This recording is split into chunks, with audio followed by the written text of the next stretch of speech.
everybody, welcome to the show. Today's album is a request by a number of you, and me being a fan of the band, I'm happy to oblige.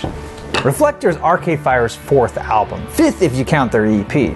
Now, I've been a fan of Arcade Fire ever since Funeral, their debut album back in '04. The first time I heard the song Neighborhood Number 3, Power Out, I was enthralled with them. To me, no other band sounded quite like them, and I'm happy to report that this album is no different.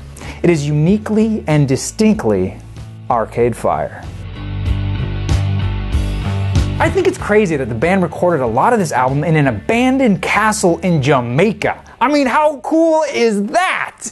In addition to working with their longtime producer Marcus Draves, they also hired James Murphy to produce, who you may know as the former frontman for LCD Sound System.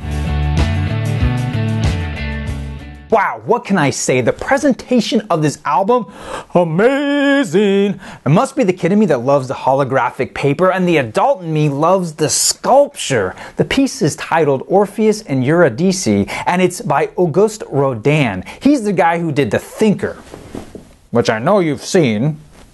But did you know that The Thinker originally came from another sculpture titled The Gates of Hell? It features over 180 small figures that depicts Dante's Inferno. He would later remake some of the figures into much larger sculptures. Some of my favorites include The Kiss and The Three Shades, which is an awesome piece because one of the things about sculpture is that you can never see more than one side at one time. Rodin thought, I'll fix that by making three of the same sculpture and turning each one just a little bit so you could see three sides at one time.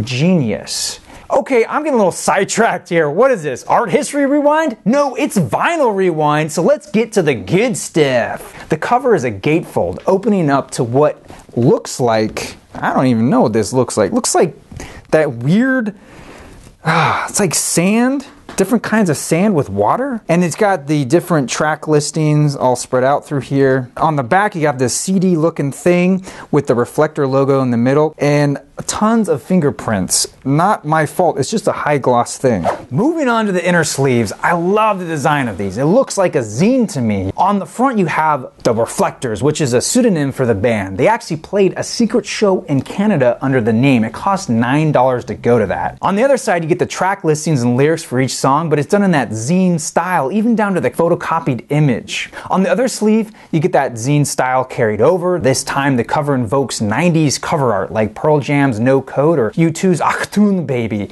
And again on the back you have the lyrics in article format, and you have all this business on the bottom. Incidentally, I find it interesting that David Bowie is the first person that they thank. Coincidence? I think not! The records come standard on 180 gram vinyl, and I just love how thick these things are. I especially love how sometimes the stamper didn't do a perfect job cutting the excess off, and you have a little bit of the vinyl just curling around the edge. It reminds me that vinyl is more of a craft analog product, even though it's mass produced. The other thing you should know is that the vinyl release has a slightly different play order than the digital release. After the first track, Reflektor, you should hear We Exist, but that track was moved to the other side. So the order goes 1, 3, 4, 2, which really isn't a big deal, and honestly, I like the way the tracks are laid out on the vinyl release more. I feel it has a better flow overall. As to why they did this, my hunch is that because you only can fit about 22 minutes of music per side, they had to change the order a little bit out of necessity. It's kind of the unfortunate case that nowadays vinyl is an afterthought. Most musicians aren't thinking, how do we order this for vinyl? But you know what? I'm willing to live with that as long as releases like this keep coming out. I almost don't believe it myself, but hold the presses, I think Arcade Fire just made a dance album.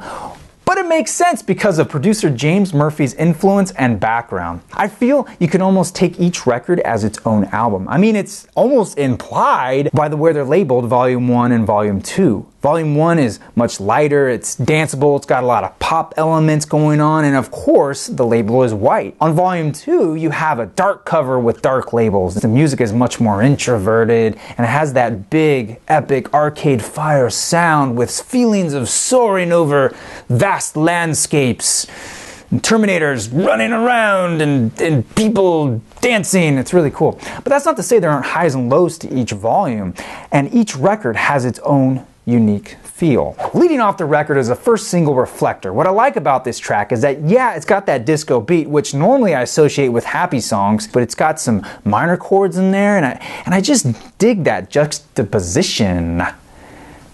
That's how I like to say juxtaposition.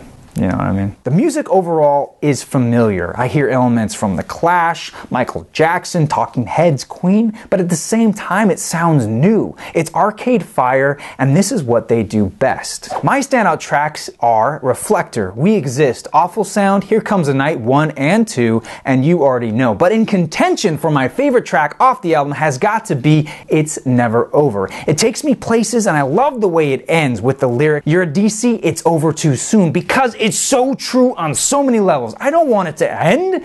I immediately want to go to put the needle back and hear the song again. The record ends with this sort of noise trip out kind of trippy thing. It reminds me a lot of Revolution No. 9 by the Beatles, but it's much more subtle. And it strikes me that you don't hear that kind of experimentation very often by big bands like Arcade Fire. It's just not that common, and it's refreshing for me as a listener. And I think it's a nice way to end the album.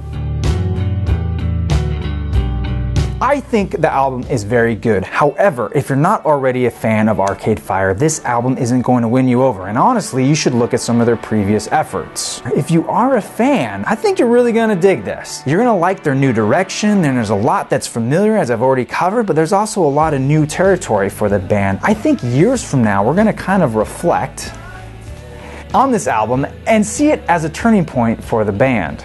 Let me know what you guys think of this album. Are you going to pick it up? Are you guys a fan of the band? What do you think about the vinyl? Well, that is all the time I have for you. I want to thank the one-man band George Cochrane for providing the excellent music you've been hearing. And I want to thank you guys for watching. Until next time, I am your Vinyl Geek, and I'll catch you on the flip side.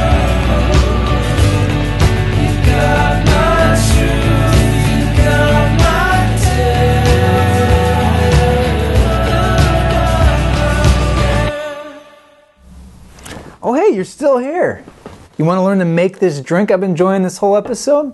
Well, click here to learn all about it. I call it the Flaming Canadian Waffle, and it's inspired by the band Arcade Fire.